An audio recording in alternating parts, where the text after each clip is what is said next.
যে এই সময়খিনি মই যোৱা 5টা বছৰত যদিও আন্দোলন কৰা নাই, বিধানসভাৰ মঞ্চত এটাকৈ অসমৰ বিষয়বিলাক উলিয়াই চৰকাৰক সেইবিলাক কাম কৰিবলৈ বাধ্য কৰি আছো।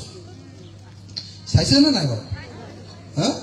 এটাকে মই হিমন্ত বিশ্ব শৰ্মাক কৈছিলোঁ, বোলো আপুনি অৰুণোদয় দিম বুলি কৈছিলে অসমৰ প্ৰত্যেকগৰাকী মহিলা, কিন্তু মোৰ সমষ্টিতে মই শিৱসাগৰৰ বিধায়ক বুলি জানেনে নাই আপুনি? মই জেলৰ পৰা জিকিছোঁ জানেনে নাই? মই যেতিয়া ইলেকশ্যন খেলিছিলোঁ তেতিয়া মোক জেলত ভৰাই থৈছিলে 2 বছৰ। মোক নেদেখাকে শিৱসাগৰৰ মানুহবিলাকে এই ল'ৰাটোক বৰ দিগদাৰ কৰিছে বুলি কৈ ভোটটো দি মোক জিকাই দিছিলে। তাৰ আগলৈকে মই ভোটৰ কথা ভবাই নাছিলোঁ, অকল আন্দোলনেই কৰি আছিলোঁ। যেতিয়া মোক জিকাই দিলে মই মুখ্যমন্ত্ৰীক সুধিলোঁ যে মুখ্যমন্ত্ৰী ডাঙৰীয়া, আপোনাৰ মতে আটাইতকৈ ডাঙৰ আপোনাৰ আঁচনিখন হ'ল মহিলাসকলক দিয়া অৰুণোদয় আঁচনি। তেখেতে কৈ থাকে নহয় যে গোটেই ভাৰতৰ চৰকাৰবিলাকে মোৰ পৰাই অৰুণোদয় আঁচনিটো লৈ গৈ তাত প্ৰয়োগ কৰিছে, তেনেকৈ ইলেকশ্যনত জিকিছে। মই তেওঁক বিধানসভাত সুধিলোঁ যে আপুনি যিদিনা অৰুণোদয় দিছিলে সেইদিনা কৈছিলে যে মই অৰুণোদয় অসমৰ সকলো মহিলাকে দিম, কিন্তু মোৰ সমষ্টিত যিমান মহিলা আছে তাৰ 54%, 54%, 100 গৰাকীৰ ভিতৰত অকল 54 গৰাকী মহিলাইহে অৰুণোদয় পাইছে, আধা মহিলাই অৰুণোদয় পোৱাই নাই। আপুনি কৈছিলে যে সকলোকে দিম, মই তেখেতসকলক কৈছিলোঁ যে আপুনি কোন দিনাৰ পৰা 100% মানুহক অৰুণোদয় দিব সেই কথাটো মোক ক'ব লাগে। আপোনালোকৰ ইয়াত চবে অৰুণোদয় পায় নেকি? কিমান মানুহে পায়? ইয়াত অৰুণোদয় নোপোৱা মানুহ আছেনে নাই? ইয়াত কিমান হ'ব চাওঁচোন, অৰুণোদয় নোপোৱা মানুহ কিমান আছে? মিটিঙৰ আধাইচোন অৰুণোদয় নাপায়। হয় নেকি? তো মই আপোনালোকক 2টা কথা কওঁ। মই বিধানসভাত অৰুণোদয় 100% মহিলাক দিবৰ কাৰণে দাবী জনাইছোঁ, আৰু অৰুণোদয় পৰিমাণ 1250 টকা নহয় 3000 দিব লাগে বুলি মই চৰকাৰৰ ওচৰত দাবী জনাইছোঁ। সঁচাকৈ চাইছেনে নাই আপোনালোকে? আৰু মই আপোনালোকক আজি ইয়াত গেৰাণ্টি দি যাওঁ, বুকুত হাত থৈ মই আপোনালোকৰ সন্মুখত গেৰাণ্টি দি যাওঁ যে এইবাৰ যদি আমি ৰাইজৰ দল চৰকাৰলৈ আহোঁ, যোৱাবাৰ 1টা জিকিছিলোঁ, এইবাৰ কমেও 20টা জিকিম।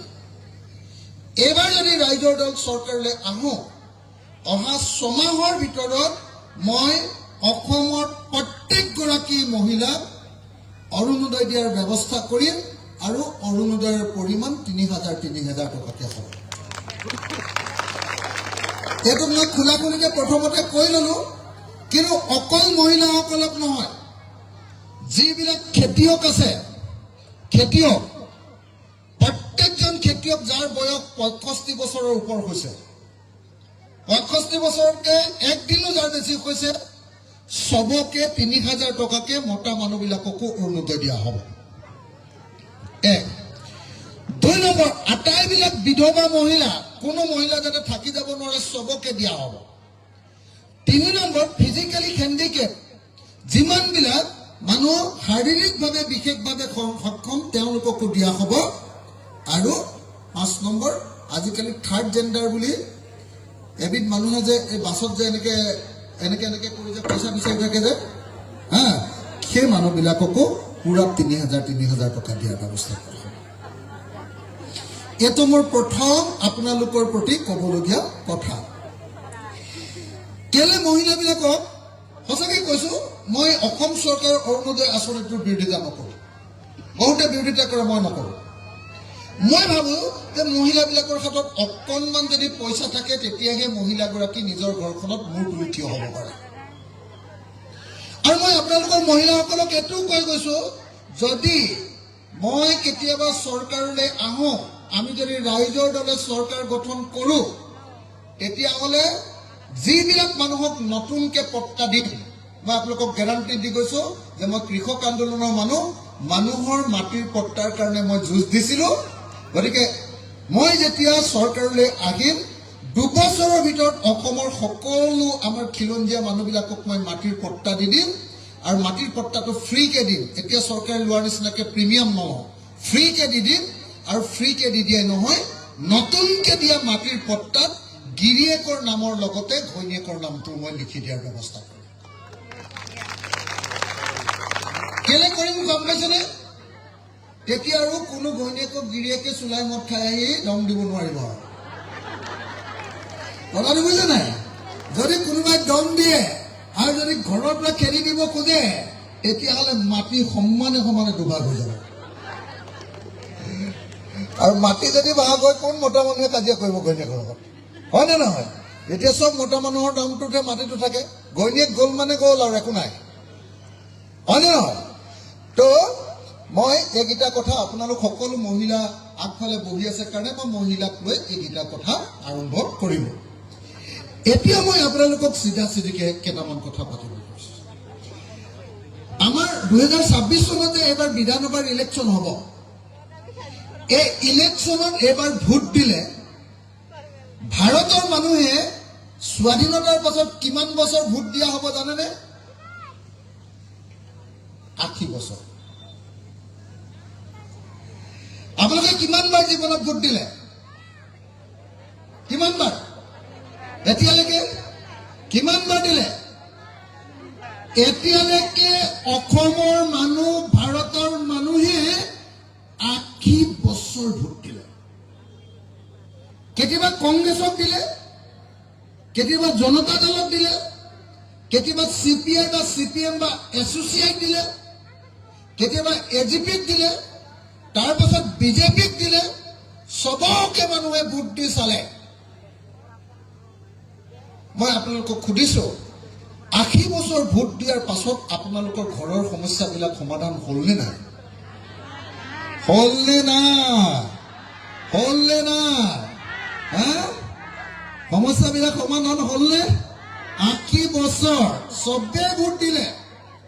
আমাৰ অসমীয়া ভাষীবিলাকেও দিলে, আমাৰ বড়ো ভাষী মানুহবিলাকেও ভোট দিলে, আমাৰ বাঙালী ভাষী মানুহবিলাকেও ভোট দিলে, আমাৰ আদিবাসী মানুহবিলাকেও ভোট দিলে, আমাৰ ব্ৰাহ্মণ মানুহেও ভোট দিলে, মই আহোম মানুহ আকৌ, আমি আহোম মানুহবিলাকেও ভোট দিলোঁ। কিন্তু কাৰো সমস্যা সমাধান নহ'ল। বড়োসকলে BTAD পালে, তাৰ পাছতো তেওঁলোকৰ সমস্যাৰ সমাধান হ'ল নেকি? খবৰ লওক। BTAD পোৱাৰ পাছত বড়োসকলৰ সমস্যাটো সমাধান নহ'লে, লগতে BTADত থকা আন অবড়ো মানুহবিলাকৰ অৱস্থাটো তাতকৈও বেয়া হৈ গ'ল। হয়নে নহয় ৰাইজ? হয়নে নহয়? যদি 80 বছৰ ভোট দি এতিয়ালৈকে যদি গালখনকে শকত কৰিব পৰা নাই, চব অসমীয়া মানুহৰ গাল চাক চববিলাক সোমোৱা অৱস্থা নাই, খাবলৈ নোপোৱা। হয়নে নহয়? হয়নে নহয়? আপোনালোকে জানেনে নাই, অসমীয়া এজন মানুহ 67 বছৰ ছমাহ জীয়াই থাকে। 67 বছৰ ছমাহ জীয়াই থাকে। কিন্তু গুজৰাটৰ মানুহ 98 বছৰ জীয়াই থাকে। জানেনে?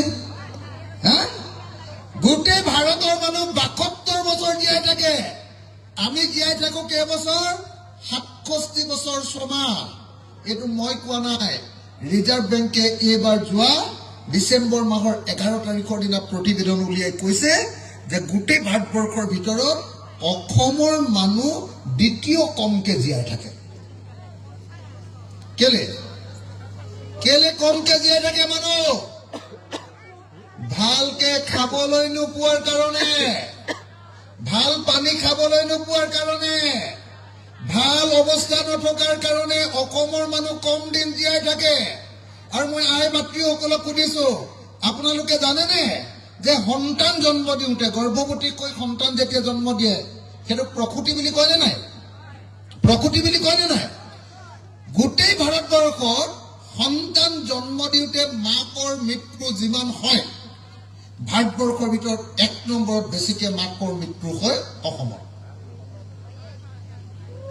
জানেনে নাই? এবাৰ ৰিজাৰ্ভ বেংকে কৈছে। কথাটো বুজি পাইছেনে নাই? কেলে মাকৰ মৃত্যু হয়? কাৰণ আমি হস্পিটেললৈ যাবলৈ চিজাৰিয়ান কৰিবৰ কাৰণে আমাৰ টকা নাই। আমাৰ এজনী মা সেইদিনা আপোনালোকে জানেনে এই ঠাইখিনিৰ নাম কি আছিলে? আমাৰ বিলাসীপাৰা। সেইদিনা বিলাসীপাৰা অসমৰ চিফ মিনিষ্টাৰ হিমন্ত বিশ্ব শৰ্মা ডাঙৰীয়াই সেইদিনা 10,000 টকা বিলাবলৈ গৈছিলে। 10,000 টকা পাবৰ কাৰণে তেওঁ হস্পিটেলত গৈ সন্তান জন্ম দিয়াৰ পৰিৱৰ্তে সেই 10,000 টকাৰ চেক ল'বলৈ আহি মানুহৰ মাজতে সন্তান জন্ম দিবলৈ গৈছে। কথাটো আপোনালোকে জানেনে নাই? কথাটো গম পায়নে নাই? কোন মানুহে 10,000 টকাৰ কাৰণে নিজে হস্পিটেলত গৈ সন্তান জন্ম নিদি কোন মানুহে মুখ্যমন্ত্ৰী মিটিঙলৈ আহিব? যাৰ মানুহৰ কাৰণে 10,000 টকাটো জীৱনতকৈ ডাঙৰ। হয়নে নহয়? তাৰমানে আমি 10,000 টকা পালেও আমাৰ জীৱনটো ধন্য হৈ যায়। বুজিছেনে? 10,000 টকা পালেও জীৱনটো ধন্য হৈ যায়। মোৰ মানুহজনীয়ে কলেজত কাম কৰে, জানেনে? মোৰ মানুহজনীয়ে কলেজত কাম কৰে। এদিনত দৰমহা পায় 10,000 টকা, 30 দিনত দৰমহা পায় 3 লাখ টকা।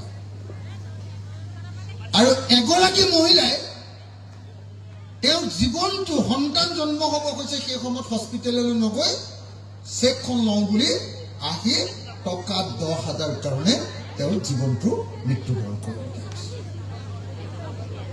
সঁচাকে বুজি পাইছেনে? কথাটো ধৰিব পাৰিছেনে? আমি কিমান দুখীয়া হৈ থকাৰ কাৰণে 80 বছৰ ভোট দিয়াৰ পাছতো তৰুণ গগৈয়ে ক'লে আমি অসমখন ধুনীয়া বনাই দিলো। হিমন্ত বিশ্ব শৰ্মাইতো এনেকে কৈ দিলে। হিমন্ত বিশ্ব শৰ্মাৰ নিউজ লাইভটো চাই থাকিলে মোৰ এনেকুৱা লাগে, অসমৰ কথা কৈ থাকিলে এনেকুৱা লাগে যে অসমৰ কথা কৈ থকা নাই, আমেৰিকাৰ কথা কৈ আছে এনেকুৱা লাগি যায়। ইমান ধুনীয়াকে কয় নহয়, ঐ এইটো কৰিলো সেইটো কৰিলো, তাৰপিছতে ঘূৰি চাওঁ মোৰ চোলাটো ফুটা। তেওঁ গৈ ইতিমধ্যে চব কৰি শেষেই কৰি দিলে। আপোনালোকৰ দাঁতকেইটা এবাৰ উলিয়াই চাওকচোন চবে নিজে। আজি আইনাত গৈ চাব, চবৰ দাঁতৰ পিছফালে এইবিলাক কোলা হয়নে নহয় চাওকচোন। চবৰ হয়নে নহয় চাওক। আমাৰ তৃতীয় বিশ্ব দুখীয়া দেশৰ মানুহৰ চবৰ দাঁতবিলাক তলফালে কোলা। কেলে? আমি কোনোদিন ভাল পানী খাবলৈ পোৱা নাই, আইৰণ থকা দমকলৰ পানী ডাইৰেক্টলি খাই দিওঁ। কথাটো বুজি পাইছেনে নাই? কথাটো বুজি পাইছেনে নাই? আমাৰ মায়ে যেতিয়া সন্তান জন্ম দিয়ে তেতিয়া যিটো বাচ্চা হয়, বাচ্চা মৰাৰ ক্ষেত্ৰত গোটেই ভাৰতবৰ্ষৰ 37খন ৰাজ্য আৰু কেন্দ্ৰীয় শাসিত অঞ্চলৰ ভিতৰত আমাৰ বাচ্চা 3 নম্বৰ বেছিকে মৰে। 1 নম্বৰত নহয়, 1 নম্বৰত মাক মৰে, 2, 3 নম্বৰ আমাতকেও বেছি বাচ্চা মৰে বিহাৰত, আমাতকেও বেছি বাচ্চা মৰে উৰিষ্যা। আমি 3 নম্বৰত আমাৰ বাচ্চা বেছিকে মৰে। আমি কেনেকুৱা অৱস্থাত আছো এতিয়া বুজি পালেনে? এতিয়া বুজি পালেনে? আপোনালোকে আৰু এটা বস্তু চাই ল'ব। মই আপোনালোকক সুধিছো, আপোনালোক যিবিলাক গাঁৱৰ পৰা আহিছে, আপোনালোকৰ গাঁৱৰ স্কুলখনত, LP স্কুলখনত হয় 5টা নহলে 6টা ক্লাছ আছে নে নাই? যদি ক শ্ৰেণী আছে তেতিয়াহ'লে 6টা, আৰু যদি ক শ্ৰেণী নাই তেতিয়াহ'লে 5টা। জয় জুবিন দা, জয় জুবিন দা। এইকেইদিন পিকনিক খোৱাৰ বতৰ নহয়, মানুহবিলাকে চিঞৰ বাখৰ কৰি যায়। মই কি কৈ আছিলো? কি কৈ আছিলো? স্কুল। মই সঁচাকে সুধিছো, মই আমাৰ মতা মানুহবিলাকক সুধিছো, আপোনালোকৰ গাঁৱত যিবিলাক LP স্কুল আছে, 5টা শ্ৰেণী আছে, 5টা শ্ৰেণী বহিবৰ কাৰণে স্কুলখনত কেইটা ক্লাছৰুম আছে? ৰুম কেইটা? কওকচোন। চবৰে LP স্কুলবিলাক এনেকুৱা ডাঙৰকে হল হয়নে নহয়? হয়নে? হল হয়নে নহয়? এইডোখৰতে এইটো গোটেইটো হল এইডোখৰতে নেওতা পঢ়ি থাকে, এইডোখৰতে সাহিত্য পঢ়ি থাকে, এইডোখৰতে কবিতা মুখস্থ কৰি আছে, এইডোখৰতে অংক কৰি আছে, এইডোখৰতে ইংৰাজী শিকাই আছে এটা ৰুমত। যদি এটা ৰুমত 5টা শ্ৰেণীৰ ল'ৰা ছোৱালীয়ে LP স্কুলত চিঞৰি থাকে, কোনো ক'ব খুজিছো বুজি লওক, পৃথিৱীত মোৰ ল'ৰাটোৱে মোবাইল চাই আহি আমেৰিকা ভালকে পঢ়িবলৈ, কথাটো বুজি পাইছে নাই? প্ৰত্যেকখন LP স্কুল চাওক, এইখনো চাগে LP স্কুলে নেকি? নহয়, প্ৰত্যেকখন LP স্কুলত পানী পৰে, প্ৰত্যেকখন LP স্কুলত 5টা ক্লাছৰ কাৰণে এটা মাত্ৰ ঘৰ, মাজত কোনো বেৰ নাই। প্ৰত্যেকখন LP স্কুলত 5টা ক্লাছ বা 6টা ক্লাছ, শিক্ষক আছে এজন বা দুজন। হয়নে নহয়? হয়নে নহয়? যদি মোৰ ল'ৰাটোক কাইলৈ ধনী ল'ৰা কৰিব লাগে, মোৰ ল'ৰাটোক যদি পৃথিৱী বিখ্যাত কৰিব লাগে, মোৰ ছোৱালীজনীক যদি গোটেই ভাৰতত বিখ্যাত কৰিব লাগে, তেতিয়াহ'লে মোৰ স্কুলখন ইমান ধুনীয়া হ'ব লাগিব যে সেই স্কুলত পঢ়ি সেই পৃথিৱীৰ যিকোনো এখন ঠাইত গৈ মূৰ ওপৰত তুলি থিয় হৈ থাকিব পাৰিব। কিন্তু মোৰ ল'ৰা ছোৱালীকেইটাক ক'ত পঢ়াবলৈ পঠিয়াইছো? ক'ত পঢ়াবলৈ পঠিয়াইছো? মাষ্টৰ এজন, তাকো কেতিয়াবা কেতিয়াবা মদ খায়, আহেনে নাই? কেতিয়াবা কেতিয়াবা আহেনে নাই? মাষ্টৰ দুজন, তাকো এজন হেডমাষ্টৰে সদায় অফিচলৈ যায়, ক্লাছ কৰিবলৈ নাই। হয়নে নহয়? নাই। যদি তেনেকুৱা স্কুলত আমাৰ ল'ৰা ছোৱালীবিলাক পঢ়াওঁ, তেতিয়াহ'লে আমাৰ ল'ৰা ছোৱালীয়ে কাইলৈ গৈ ভাৰতৰ ৰাষ্ট্ৰপতি, ভাৰতৰ প্ৰধানমন্ত্ৰী, ভাৰতৰ ৰিজাৰ্ভ বেংকৰ গভৰ্ণৰ বা এনেকুৱা ষ্টেট বেংকৰ গভৰ্ণৰ হ'ব পাৰিব নেকি? নাই, নোৱাৰে। সেইকাৰণে মই আপোনালোকক ক'ব খুজিছো, আপোনালোকে জানেনে নাই, আধাতে স্কুল এৰাৰ ক্ষেত্ৰত ভাৰতবৰ্ষৰ ভিতৰত মাধ্যমিক স্কুলত অসম 1 নম্বৰ। আধাতে স্কুল এৰি আমাৰ ল'ৰা ছোৱালীবিলাক গুচি যায়, কাৰণ হাজিৰা কৰি বাপেক মাকক পুহিবলগীয়া হয়। ধৰিব পাৰিছেনে নাই মই কথাখিনি কওঁতে? মই অলপ উজনি অসমৰ সুৰত কওঁ নহয়, অলপ অসুবিধা হৈছে নেকি? হা, অলপ বেছি খৰকে কৈছো নেকি? হা, মই সঁচাকৈ আপোনালোকক ক'বলৈ আহিছো, মই গোটেই জীৱন অসমৰ মানুহৰ কাৰণে কাম কৰি জীয়াই আছো, আৰু কাম কৰিবলৈ যাওঁতে মই এতিয়ালৈকে 36 বাৰ জেল গৈছো। কংগ্ৰেছে মোক 20 বাৰ জেলত দিছে, বিজেপিয়ে মোক 16 বাৰ জেলত দিছে। 16 বাৰ বিজেপিয়ে, কংগ্ৰেছে দিছে মোক 20 বাৰ। 36 বাৰ জেল আৰু মই 165টা কেছ মোৰ ওপৰত আছে। মই অসমৰ আটাইতকৈ দুৰ্ধৰ্ষ অসমীয়া, বুজিছেনে নাই? মই আটাইতকৈ বেছি কেছ লগা অসমীয়া। এটা মানুহকো মই আজিলৈকে চৰ দি পোৱা নাই, এটা মানুহৰ লগতো মই কাজিয়া কৰি পোৱা নাই। এঘৰ মানুহৰ পৰা কোনো এটা বস্তু বোলে চুৰ কৰি আনিছো, এনেকুৱা নহয়। 1 টকা বোলে কাৰোবাৰ পৰা পইচা মাৰি খাই মোৰ কেছ লাগিছে, এনেকুৱা নহয়।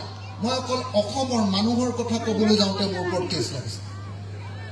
সেইদিনা হিমন্ত বিশ্ব শৰ্মাৰ লগত বিৰাট ডাঙৰ কাজিয়া নহয়, বিনা নবাক মোক সেইদিনা বিৰাট দম দিলে, বোলে তোৰ বহুত বেছি কথা হৈছে, তই কিমান বাৰ জেল গৈছিলে, আকৌ যাবলৈ মন আছে নেকি?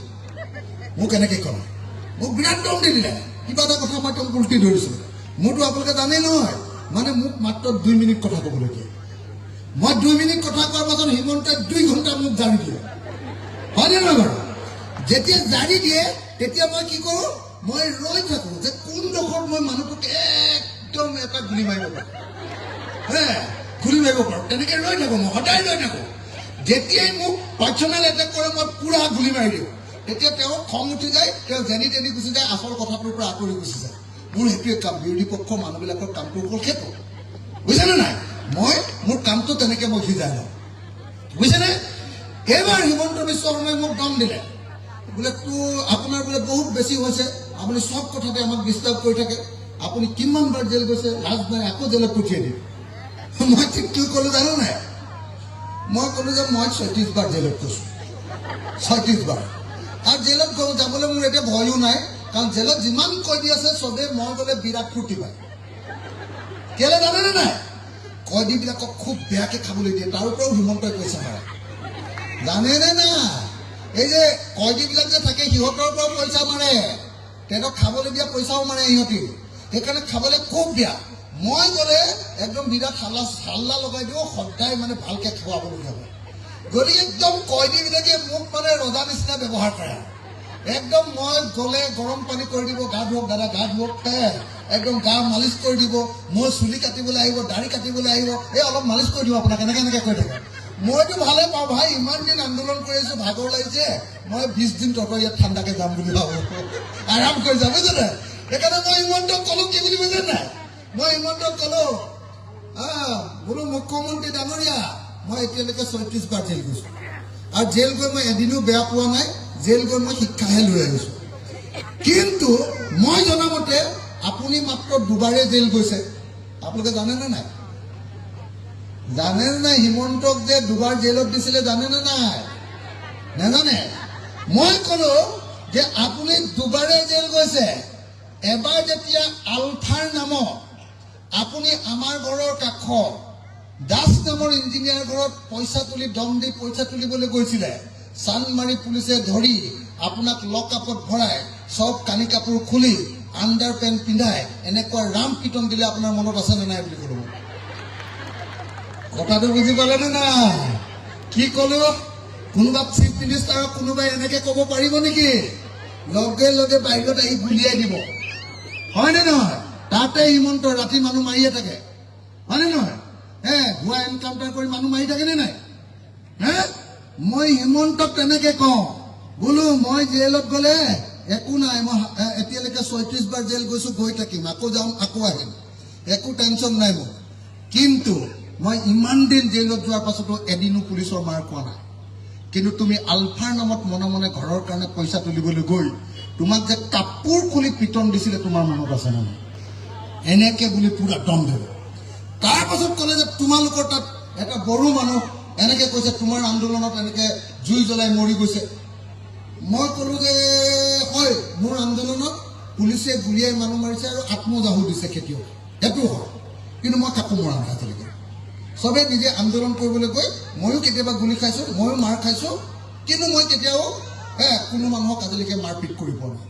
কিন্তু মই এনেকে কৰো, আপুনি যে উজান বজাৰত যে কংগ্ৰেছৰ উপসভাপতি, কি নাম আছিলে, মানৱেন্দ্ৰ শৰ্মা, মানৱেন্দ্ৰ শৰ্মা নামৰ মানুহজনক যে আপুনি উজান বজাৰত বজাৰ কৰি থাকোঁতে গুলিয়াই মাৰিছিলে, আপুনি যে 3 মাহ জেল খাইছিলে, জেল খোৱাৰ পাছত যে পিষ্টলটো যে মই যিটো হোষ্টেলত আছিলো কটন কলেজত, সেই হোষ্টেলৰ যে শৰ্মা নামৰ ৰান্ধনীটোৰ বিচনাৰ তলত যে লুকুৱাই থৈছিলে, সেইটো আপোনাৰ মনত আছে নাই? মই এনেকে সুধিলো, মানুহটোতো ভয় খাই গ'ল। মই বোলো শৰ্মাক মাতি আনিম নেকি ইয়ালৈ বিধানসভালৈকে, মাতি আনি আপুনি যে পিষ্টলটো লুকুৱাই থৈছিলে চব এফালৰ পৰা বিধানসভাত কৰি দিম। গতিকে আপোনালোকক মই সেইকাৰণে কৈছো, মই হলো অসম বিধানসভাৰ আটাইতকৈ উৎপতীয়া বিধায়ক। জানেনে নাই উৎপতীয়া বুলি ক'লে? গম পায়নে নাই? আপোনালোকৰ পিনে কি বুলি কয় উৎপতীয়াটো?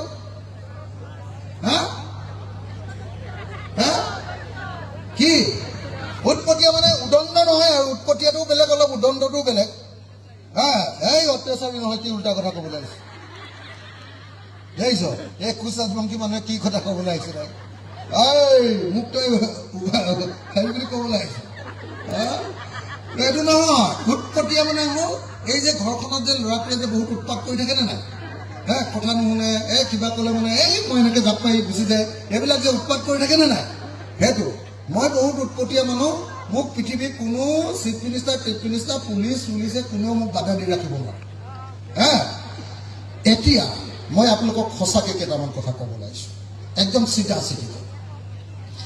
সঁচাকে মই কৈছো যে যোৱাবাৰ মোক জেলত থাকোঁতে এজন বিধায়কক জিকাই দিলে। এইবাৰ মই অসমত 10 জন বা 20 জন বিধায়ক জিকাব খুজিছো। আমাৰ পাৰ্টিৰ যদি 10 জন বা 20 জন জিকে, এইবাৰ আমি কংগ্ৰেছৰ লগত লগ লাগিছো দেই। কংগ্ৰেছৰ লগত আমি ঐক্যবদ্ধ হৈছো বিজেপিক হৰুৱাবৰ কাৰণে। এইবাৰ যদি আমি 10 জন বা 20 জন বিধায়ক জিকো, এতিয়া মই এজন বিধায়কে গোটেই বিধানসভাখন অকলে দখল কৰি আছো। মোৰ লগত যদি 10টা MLA হৈ যায়, হিমন্তই ভূমিকম্পৰ ওপৰত সদায় এনেকে থাকিব লাগিব। কথাটো গম পাইছে নে নাই? এতিয়াই হিমন্তই মোক দেখিলে এনেকুৱা কলিজা কপি থাকে, হা, যদি মোৰ দুটা MLA হৈ যায়। সেইকাৰণে মই আপোনালোকৰ সমষ্টিত অঞ্জন তালুকদাৰ, মানৱ সমষ্টিত অঞ্জন তালুকদাৰক আমাৰ হৈ ইলেকশ্যন খেলাব খুজিছো। কেনেকুৱা এই মানুহটো, কেনেকুৱা, ভাল নে বেয়া? সঁচা কথা কওকচোন। এই মানুহটোৱে আপোনালোকৰ কাৰণে মৰম কৰে নে নকৰে? এই মানুহটোক যদি MLA জিকাব পাৰো, কাম হ'ব নে নহ'ব? হা, সঁচাকে কৈছো দেই, আপোনালোকে একদম ধেমালি নকৰিব, এনে নকব। এই অঞ্জন তালুকদাৰ নামৰ মানুহটো আপোনালোকৰ বিপদৰ সময়ত লগ দিয়া মানুহ হয় নে নহয়? ইয়াৰ কিবা বদমাচি আছে নেকি? ইয়াক ইলেকশ্যনত ভোট দিবলৈ আপোনালোকে ভাল পাব নে বেয়া পাব? অঞ্জন তালুকদাৰ দাদা, আপোনালোকে ভোট দিবলৈ ভাল পাব নে বেয়া পাব? মই পুৰুষসকলক সুধিছো, এই অঞ্জন তালুকদাৰটো মানুহ ঠিক আছে নে বেয়া আছে? হা, ঠিকে আছে নে নাই? যদি এইবাৰ যদি মোৰ লগত অঞ্জন তালুকদাৰক দি দিয়ে, তেতিয়াহ'লে মই আপোনালোকক মানৱখন ধুনীয়াকে বনাই দিয়াৰ ব্যৱস্থা গ্ৰহণ কৰিম। দিবনে নিদিয়ে? দিবনে নিদিয়ে? মই শুনিছো বোলে বিজেপিৰ পৰা কোন আহিছে ইলেকশ্যন খেলিবলৈ, কি নাম? ফণিদা। এইটো মাটি দালাল, জানেনে নাই? এই জহৰীজন মই দেখিলে কওঁ, মই যেতিয়াই ফণিদাক দেখো, আজি ক'ত মাটি মাৰিলি এনেকে কওঁ মই। এই ফণি তালুকদাৰক যদি ইয়াত জিকায়, আপোনালোকৰ চব মাটিবিলাক লৈ ল'বহি, বুজিছেনে নাই? জয় জুবিন, জয় জুবিন, জয় জুবিন দা, জয় জুবিন দা, জয় জুবিন দা। কি কৈ আছিলো? হেৰো ফণি তালুকদাৰক ভোট দিলে আপোনালোকক পৃথিৱীৰ মানুহে আহিব। ক'ৰবাত ফণি তালুকদাৰক ভোট দিয়ে এইটো মাটিৰ দালা। হেৰো যদি নেশ্যনেল হাইৱে কিনাৰত আপোনালোকৰ মাটি আছে, চব ঠগি ঠগি সি লৈ ল'ব, দম দি লৈ ল'ব, জানেনে নাই? সেইকাৰণে কোনোবাই যদি ফণি তালুকদাৰক ভোট দিম বুলি ভাবিছে, আজি ইয়াতে নামঘৰ পিনে চাই সেৱা এটা লওক আৰু তাক এৰি লোৱা বুলি কৈ থৈ যাওক, বুজিছেনে নাই? এই ফণি তালুকদাৰক ভোট দিলে মানসৰ কিনাৰৰ আপোনালোকৰ মানস নেশ্যনেল পাৰ্ক যে আছে, তাৰ ওচৰে পাজৰে মাটি গালো চব ল'ব, আৰু নেশ্যনেল হাইৱে কিনাৰত যিমান মাটি আছে, এনেকে বজাৰৰ মাটি যিমান আছে, চববিলাক আপোনালোকে গমেই নাপাব, বেলেগৰ নামত বেলেগৰ মাটি উঠাই দিবহি। তাৰ কামটোৱে এখন মাটিৰ বেপাৰ কৰা, দালালি, জানেনে নাই? এই মানুহবিলাকে ভালকে চোৱা নাই, ক'ত ইফালে ইফালে চাই আছে। হা, সঁচাকে এই ফণি তালুকদাৰক ভোট দিব নেকি আকৌ? এই ফণি তালুকদাৰক ভোট দিব নেকি? সেইটো মাটিৰ দালা। মই দেখিলে কওঁ, এই ফণিদা কিমান মাটি আছে তোৰ গুৱাহাটীত, তেনেকে কওঁ, বুজিছেনে নাই? এইটো পৃথিৱীৰ মাটিৰ দালা, ক'বও নাজানে, কথা কওঁতে খালি এইফালৰ পৰা তামোল উলিয়াই দিয়ে, এটা বাক্য ক'ব নাজানে, কথা ক'লে এনেকে কপি থাকে, বুজিছে নাই? সেইটোক দি কিটো হ'ব, বুজিছেনে নাই? কথাটো জানেনে নাই আপোনালোকে? হা, সেইকাৰণে মই স্পষ্টকে আপোনালোকক ক'বলৈ আহিছো, যদি মানসত আমি চিটটো পাওঁ, কংগ্ৰেছৰ লগত মই কথা পাতি আছো, যদি আমি চিটটো পাওঁ, তেতিয়াহ'লে এইবাৰ অঞ্জন তালুকদাৰক ৰাইজৰ দলৰ হৈ এইবাৰ MLA খেলাব খুজিছো। ভাল হ'ব নে বেয়া হ'ব? ভাল হ'ব বুলি ভবা মানুহখিনি হাতখন অকণ দাঙকচোন বৰচ। ভাল হ'ব? আকৌ এবাৰ দাঙি দিয়ক না, টিভিটো ওলাই যাওক। এইটো অঞ্জন তালুকদাৰ ছাপোৰ্ট আছে দেই, সঁচাকে ভাল হ'বনে? হা, মই এটা কথা আপোনালোকক ক'ব পাৰো দেই, চাব দেই, মই এটা কথা সঁচাকে কৈছো, আপোনালোকে দেখিছে যে মই হিমন্তক আটাইতকৈ বেছিকে ধৰো, হয়নে? মানে একদম চুৰাট পাত দিয়া বুলি কয় যে, মোক দেখিলে মানুহটোৰ গাত চুৰাট পাত লগাৰ নিচিনাকে জঁপিয়াই থাকে। কেলে?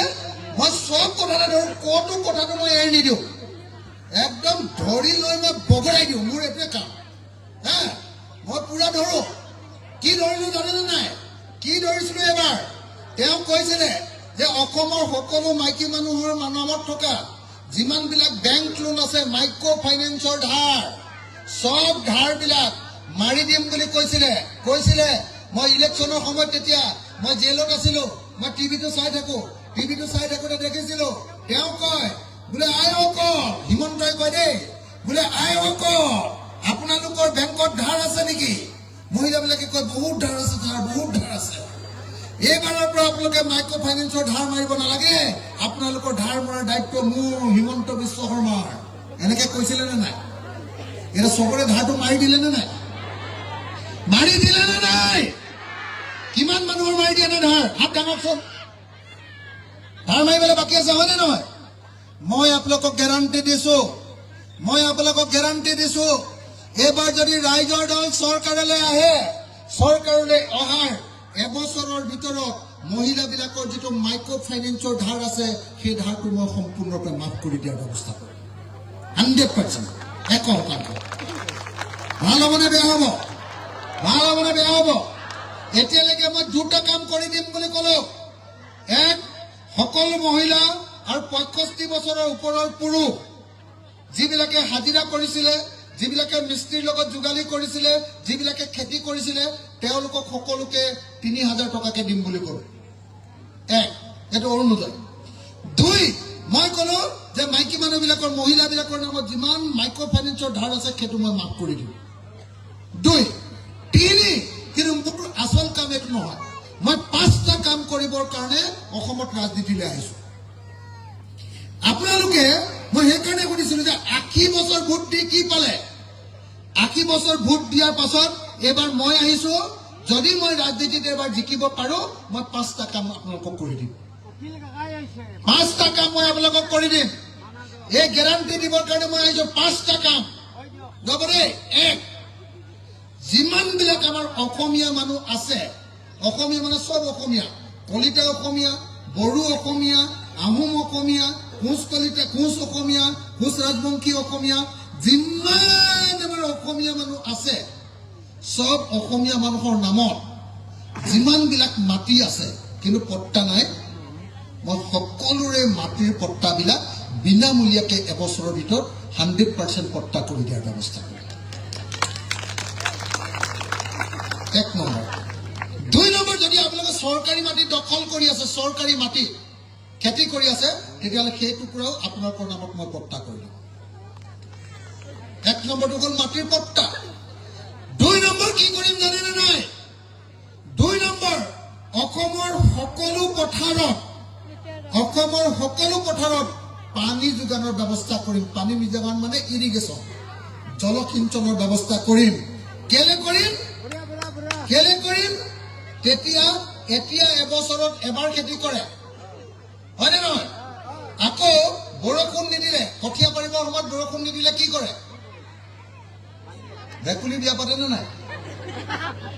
আমাৰ চৰকাৰৰ দিনত ভেকুলীৰ বিয়া নহ'ব। আৰু কি কৰিম জানেনে নাই? আমাৰ চৰকাৰৰ দিনত সকলোৰে পথাৰত পানী দি দিম। আৰু যদি আপোনালোকে নিজে পাম্প লগাই যদি পানী উঠায়, তেতিয়াহ'লে ডিজেল বা ইলেক্ট্ৰিচিটিৰ খৰচটো চৰকাৰৰ পৰা দি দিম। ভাল হ'বনে বেয়া হ'ব? সঁচাকে কৈছো, ভাল হ'বনে বেয়া হ'ব? চবৰ খেতিয়কৰ পথাৰত বিনামূলীয়াকৈ পানী, আৰু নিজে নিজে যদি পানী দি লয়, তেতিয়াহ'লে তেওঁলোকৰ ইলেক্ট্ৰিচিটি বা ডিজেলৰ খৰচটো ফ্ৰী চৰকাৰৰ পৰা দিয়া হ'ব। 1 নম্বৰ। 2 নম্বৰ, এখন গাঁৱত 5খন ডাঙৰ ট্ৰেক্টৰ দি দিয়া হ'ব। চৰকাৰৰ পৰা ডাঙৰ ট্ৰেক্টৰ 5খন ফ্ৰীকে দি দিয়া হ'ব, যাতে গাঁৱৰ মানুহবিলাকে নিজৰ খেতিটো নিজে কৰি ল'ব পাৰে, যাতে নিজৰ খেতিৰ কাৰণে বেলেগৰ ঘৰৰ পৰা ট্ৰেক্টৰ ভাড়া কৰি আনিব নালাগে, চবেই চৰকাৰী ট্ৰেক্টৰে যাতে ফ্ৰী মতে মাটিটো চহাব পাৰে। 2, 3, কি কৰিম জানেনে? আপোনালোকে যে এই মাটিটো যে চহোৱাৰ পাছত আপোনালোকক সকলোকে ধান, সৰিয়হ, মাহ, শাক পাচলিৰ বীজটো মই ফ্ৰীকে দি দিম। সাৰটো কমকে দি দিম, কম দামত দি দিম। সাৰ, মেনিয়ৰ, ইউৰিয়া, DAP, NPK এইবিলাক কম দামত দি দিম। আৰু যদি সঁচাকে আপোনালোকে 3বাৰ খেতি কৰে নিজৰ পথাৰত, যদি নিজৰ পথাৰত 3বাৰ খেতি কৰে, তেতিয়াহ'লে খাজনাটো মই ফ্ৰী কৰি দি দিম। ভাল হ'বনে বেয়া হ'ব? সঁচাকে কওক, ভাল হ'বনে বেয়া হ'ব?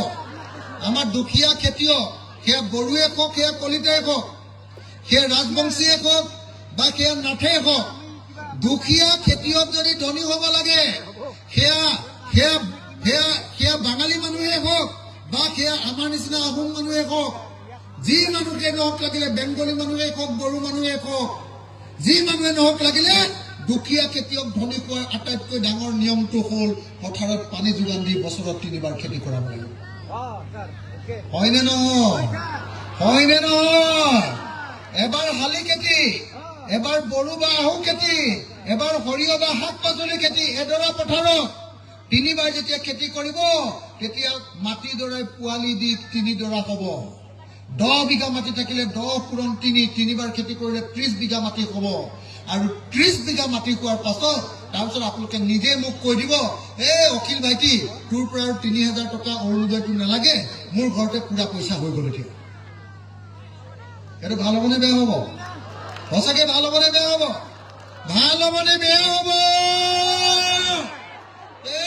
অসমৰ কলিজা নথকা মানুহ এইবিলাক চিঞৰি আছো, ইমান জোৰে জোৰে চিঞৰি আছো, মই অকলে অকলে যুঁজি থাকিম নেকি? আপোনালোকে চবেই মাতক। আপুনি কৈ দিয়ক, আপুনি কৈ দিয়ক। দিনতো এইবিলাক নাপায়, কৈ দিয়ক, কৈ দিয়ক। এজনে আমাৰ অসমীয়া নিয়মটো কৈ দিলে। হ'ব ৰৈ দিয়ক, অকণমান ৰৈ দিয়ক, হ'ব কৈ দিয়ক দেই, কথাখিনি মোক কৰিবলৈ দিয়ক। তেতিয়াহ'লে মই আকৌ এবাৰ কৈছো, প্ৰথমবাৰৰ কাৰণে ভোট বিচাৰি আহি ইয়াৰ আগতে হিমন্তৰ মুখত শুনিছে নেকি? প্ৰফুল্ল মহন্তৰ মুখত শুনিছে নেকি? তৰুণ গগৈৰ মুখত শুনিছে নেকি? হিতেশ্বৰ শইকীয়াৰ মুখত শুনিছিলে নেকি যে ভোট দিয়ক, আমি আপোনালোকক পথাৰত পানী দিম আৰু 3 বাৰ খেতি কৰিবৰ কাৰণে ব্যৱস্থা কৰি দিম? এই বুলি কেতিয়াবা কাৰোবাক কোৱা শুনিছিলে নেকি? শুনিছিলে নেকি? মই অসমৰ চব মানুহ, বড়োৰ পৰা আহোমলৈকে, কলিতাৰ পৰা বঙালীলৈকে, নাথৰ পৰা ৰাজবংশীলৈকে, মই চব মানুহক কথা দিছো, বুকু থাপ থৈ কথা দিছো, মই অসমৰ আটাইতকৈ দমদাৰ MLA হয়। মই আপোনালোকৰ সকলোৰে সন্মুখত কথা দিছো, যেতিয়া চৰকাৰ কৰিম 5 বছৰৰ ভিতৰত অসমৰ সকলো পথাৰত 3 বাৰকৈ খেতি কৰাৰ ব্যৱস্থা কৰি দিম। তেতিয়াহে অসমীয়া মানুহ ধনী হ'ব। মই কৈ দিছো, অসমীয়া মানুহৰ যদি গাল পুৰত হবলৈ কয়, তেতিয়াহ'লে নিজৰ ইনকাম লাগিব। হিমন্তৰ পৰা 1250 টকালৈ কোনো ধনী হ'ব নোৱাৰে। হয়নে নহয়? হয়নে নহয়? হয়নে নহয়? এই কথাটো, এইটো কলিজা দম লাগে। মই দমদাৰ মানুহ, মই মনে মনে বহি থাকিলে বিৰাট বেয়া পাওঁ। আপোনালোকে হ'লে হিমন্ত আহিলে আকৌ এবাৰ মোদী চৰকাৰ এইটো কৰে। মামা চেলফি এটা উঠো, 1250 টকা দিব চেলফি উঠিবলৈ যাব। মই কৈছো 1250 টকা দি জীৱন নচলে। হয়নে নহয়? যদি জীৱন চলিব লাগে, নিজৰ পথাৰ লাগিব আৰু নিজৰ পথাৰত খেতি কৰিব পাৰিব লাগিব, তেতিয়াহে ধনী হ'ম চব মানুহ। হয়নে নহয়? আৰু মই আপোনালোকক কৈ দিছো, চাই থাকক, মোৰ দিনত মই যেতিয়া ক্ষমতালৈ আহিম, আমাৰ ৰাইজৰ দল যেতিয়া চৰকাৰলৈ আহিব, মই চবকে পথাৰত পানী দিম, চবকে খেতি কৰাম। আৰু খেতি কৰাৰ পাছত যেতিয়া আপোনালোকে খেতি কৰিব, খেতি কৰাৰ পাছত হিমন্তক আপোনালোকে ক'ব পৰা হৈ যাব। আমাৰ পিনে এটা শব্দ কয়, আপোনালোকৰ পিনে নকয় চাগে। আমাৰ পিনে কয় জহনিত যোৱা বুলি শব্দ এটা কয়, আপোনালোকৰ পিনে কয় নে নকয়? নকয়? কয়নে নাই? গাঁৱৰ মানুহবিলাকে কয়। মই মানে গাঁৱৰ মানুহৰ ভাষাত কথা কওঁ সদায়। সিহঁতি টাউনৰ ভাষাত কয়, মই সদায় গাঁৱলীয়া মানুহৰ ভাষাত কথা কওঁ। বুজিছেনে নাই? মই যেতিয়া আপোনালোকক 3 বাৰ খেতি কৰাই দিম নহয়, তেতিয়া আপোনালোকে হিমন্তক ক'ব পাৰিব, হিমন্ত জহনিত যোৱা, তই বৰ মিছা কথা কৈ নতন পতন কৰি থাকো, তই আৰু দিগদাৰ নকৰিবি, যা, তোক 1250 টকা নালাগে, আমাৰ ঘৰত ধান হৈছে 1 বস্তা, তোক চাউলকে দিছো, খাগে জহনিত যোৱা বুলি কয়। ভাল লাগিব নে বেয়া লাগিব তেতিয়া? এতিয়া হিমন্তই কৈ আছে বোলে মই অসমীয়া মহিলাবিলাকক মই খুৱাই আছো। মোৰ গিৰিয়েটোৱে খুৱাই আছে, মোৰ ল'ৰাটোৱে খুৱাই আছে, মোৰ ঘৰখনে খুৱাই আছে, মই নিজে ৰাতিপুৱাৰ পৰা হাজিৰা কৰি কৰি ভাত খাই আছো। হয়নে নহয়? হিমন্তই বাহিৰত কৈ থাকে অসমীয়া মহিলাক চব মইহে ভাত খুৱাই আছো বুলি কয়। কিমান টকা দিয়ে? টকা 1250 টকা। এটা গেছ চিলিণ্ডাৰ কিনিবলৈ জোৰে, অকল গেছখিনি হয়, অকল খালি জুইখিনি হয়। হয়নে নহয়? হিমন্ত অহাৰ আগতে, বিজেপি অহাৰ আগতে সেইটো গেছ চিলিণ্ডাৰৰ দাম আছিলে 414 টকা, হয়নে নহয়? সেইটোৰ দাম 1152 টকা কৰিলে, তাৰপিছত 1250 টকা দি সি বোলে গোটেই মাইকী মানুহবিলাককে কিনি ল'লে বোলে। চাচোন কথাটো শুনাচোন, কথাটো ধৰিব পাৰিছে নে? মই কি কলো অকমান ৰ'ব না, অকমান ৰ'ব। আপোনালোকে কথাটো ধৰিব পাৰিছে নে নাই? ধৰিব পাৰিছে নে নাই? হে, হিমন্তই কি কৈ থাকে বোলে অসমৰ মহিলাবিলাকক মইহে চলাই আছো। হেৰ বাপু, তোৰ 1250 টকাটো এঘণ্টাও নাযায়, হয়নে নহয়? গেছ চিলিণ্ডাৰটো কিনিবলৈ আনিবলৈ গ'লে আগতে 414 টকাত পাইছিলো, এতিয়া কেইটকা? 1152 টকা। তাতে শিকি, হয়নে নহয়? আৰু আপোনালোকে নিজে কওকচোন, মোক সঁচা কথা কওকচোন, আপোনালোকে এই যে আগতে 3 টকা নিমখ কিনি খাইছিলো মুদি অহাৰ আগতে। মুদি মানে কিয়? ভাই और बहनों, हाँ मोदी भाई और बहनों माने ना, भाई और बहनों, हम लोग को वोट दो, वोट दो, हम लोग महंगाई हटाएंगे। কৈছিলে নে নাই? বস্তুৰ দাম কমাই দিম বুলি মোদীয়ে কৈছিলে নে নাই? 3 টকা নিমখ আছিলে, এতিয়া কেইটকি হ'ল? 10 টকাত ক'ত নিমখ পায়? এইবোৰ বাহিৰৰ নিমখ, সেইবিলাক খালে মৰিলে, এইবিলাক নহ'ব। এতিয়া মোদীৰ দিনত 1 কেজি নিমখৰ দাম 35 টকা হ'ল। 35 টকা। কেইটকা? 20 টকাৰ পৰা 35 টকা, টাটা হ'লে 35 টকা। জানেনে নাই? আৰু যিবিলাক আপোনালোকে 10 টকা বুলি কৈছে, সেইবোৰ পেকেট নিমখ নহয়, সেইবিলাক খালে মানে তাত হেৰি নাথাকে, কি কয়, আয়োডিনযুক্ত নহয় সেইটো, বুজিছেনে নাই? নিমখ খাই আয়োডিনৰ কাৰণে তাত আয়োডিনে নাথাকিলে কি হ'ব? অকলৰ নিমখীয়া নিমখীয়া লাগিব, বুজিছেনে নাই? তো তেতিয়াহ'লে নিমখৰ দাম 3 টকাৰ পৰা কেইটকা কৰিলে? 20 টকা, 35 টকা, হয়নে? এটা মুৰ্গীৰ ডিম, ডিমা বুলি কয় নি আপোনালোকৰ পিনে? ন, ডিম বুলি কয় নে ডিমা বুলি কয়? ডিমা। এটা মুৰ্গীৰ ডিমা আগতে আছিলে 3 টকা, 3 টকা, হয়নে নহয়? এতিয়া কেইটকা? কেইটকা? ব্ৰইলাৰ মুৰ্গীৰ কণীৰ দাম 10 টকা, আৰু লোকেল মুৰ্গী হ'লে 15 টকাৰ পৰা 20 টকা, হয়নে নহয়? হয়নে নহয়? তাৰপাছত যে হিমন্তই কৈ থাকে, বোলে অসমখন মই বনাই পেলালো, চব অসমীয়া মাইকী মানুহবিলাকক মই চলাই আছো, বোলে ইহঁতৰ সংসাৰত বোলে জুয়ে নজ্বলিব যদিহে বোলে মোৰ পৰা 1250 টকা নলয়। হয় নেকি কথাটো ৰাইজক? হয় নেকি? মই ভাবো মতা মানুহবিলাককো সেইকাৰণে মই মাজে মাজে কওঁ, আমাৰ মতা মানুহকেইটাই হাজিৰা কৰি 300 টকা আনে, 300 টকা এদিনত আনি একদম আধা, কি কয়, 50 টকাৰ চুলাই মদ খাই আহে। ঘৈণীয়েকৰ ওচৰত একদম হামলদা, বোলে মই হাজিৰা কৰি আনি দিয়া পইচাকেইটাৰ ওপৰত তই চলি আছ, তই বোলে মোৰ কথাটো নুশুন। কিন্তু সি গমেই নাপায় যে ৰাতিপুৱা শুই উঠি ঘৰৰ চোতালটো ঝাৰু দিয়া, চাহ পানী টুকা তাক দিয়া, তাৰপিছত ভাত ৰান্ধি খুওৱা, তাৰপিছত আকৌ ল'ৰা ছোৱালীবিলাক স্কুললৈ পঠিওৱা, তাৰপিছত আকৌ দুপৰীয়া ভাত ৰন্ধা, আকৌ ৰাতি ভাত ৰন্ধা, আকৌ ৰাতি সি শুবৰ সময়ত আঁঠুৱাখন কৰি দিয়ালৈকে এই বেটীয়ে, এই বান্দিয়ে যিমান কষ্ট কৰে তাৰ 300 টকাতকৈ নহয় 1000 টকাৰ হাজিৰা পৰে, কিন্তু 1 টকাও হাজিৰা নাপায়। হয়নে নহয়? হয়নে নহয়? হয়নে নহয়? আপোনালোকে এই মূল্যটো বুজিব লাগিব। হিমন্তই 1250 টকা দি অসমীয়া মহিলাক কিনিব নোৱাৰে, হয়নে নহয়? হিমন্তক উল্টাই কম আমি, ঐ তই বোলে আমাক টকা 1250 টকা দি তই বোলে গোটেই অসমৰ গোটেই বস্তুবিলাক লৈ লৈছ। আপোনালোকে জানেনে নাই? আমাৰ LP স্কুলখনত বহিবলৈ ঠাই নাই। হিমন্তৰ ঘৈণীয়েকে যিখন স্কুল খুলিছে সেইখন পৃথিৱীৰ আটাইতকৈ ধনী স্কুল, জানেনে নাই? গৈছেনে নাই? স্কুলখন দেখিছেনে নাই? এই কামৰূপ গ্ৰাম্য যে এখন আমিন গাঁও বুলি কয়, আমিন গাঁৱত DC অফিচৰ অপজিটত থকাখন চাই আহিবগে। সেইখন হিমন্তৰ ঘৈণীয়েকে খুলিছে। গিৰিয়েক মন্ত্ৰী, গিৰিয়েক মুখ্যমন্ত্ৰী, গিৰিয়েকে এখনো স্কুল ভাল কৰিব নোৱাৰিলে, এখনো স্কুলত ভাল শিক্ষা দিব নোৱাৰিলে, নোৱাৰি এতিয়া কি কৰিছে? ঘৈণীয়েকে আটাইতকৈ দামী স্কুলখন, উত্তৰ পূৰ্বাঞ্চলৰ আটাইতকৈ দামী স্কুলখন খুলিলে, বেপাৰ কৰিছে। হেৰো যি ৰজা বেপাৰী, সেই ৰজা প্ৰজা সদায় ভিক্ষাৰী। হয়নে নহয়? হয়নে নহয়? বুজি পাইছেনে নাই? মুখৰ হাঁহি এটা নাই, এইকেইজনী কি হৈছে? গিৰিয়েকে দম দি পুঠি হৈছে নেকি? হা?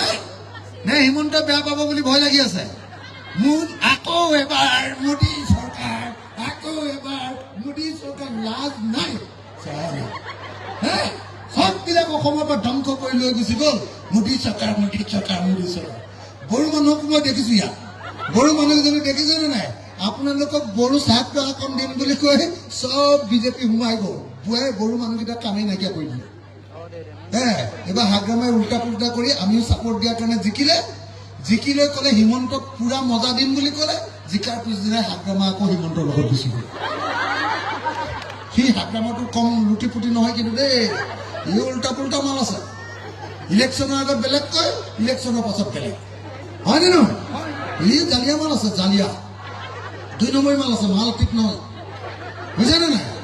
মাল ঠিক নহয় আৰু চব গণ্ডগোলীয়া মাল এইবিলাক, ইলেকশ্যন খেলা মালবিলাক। তো এতিয়া মই আপোনালোকক বেছি দীঘলীয়া হৈছে নি? আমনি লাগি গৈছে? হা? আমনি লাগিছে নেকি? যদি নাই লগা মই আৰু 5 মিনিট ল'ম নে নল'ম?